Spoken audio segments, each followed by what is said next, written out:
والذین یبیتون لربہم سجدا وقیاما، اور وہ لوگ کہ جو راتیں بسر کرتے ہیں اپنے رب کے سامنے سجدے میں گر کر اور کھڑے رہ کر۔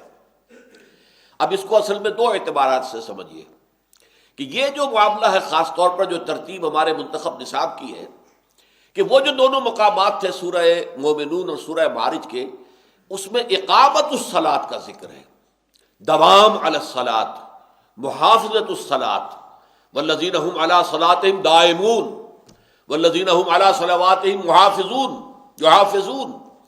تو ایک ہے وہ نظام جو پنج وقتہ نظام جو ہے نماز کا جو اللہ تعالیٰ نے دیا ہے، لیکن ایک ہے در حقیقت وہ شخصیت جو واقعتاً اللہ کا قرب حاصل کر چکی ہے، جسے مناجات، اللہ تعالیٰ سے جب مناجات کرتا ہے، مناجات کے معنی کیا ہے؟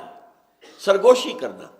یہ مناجات جو ہے وہ ہمارے ہاں عام معنی میں استعمال ہو جاتا ہے، اللہ کے لیے مناجات، رسول کے لیے مناجات نہیں۔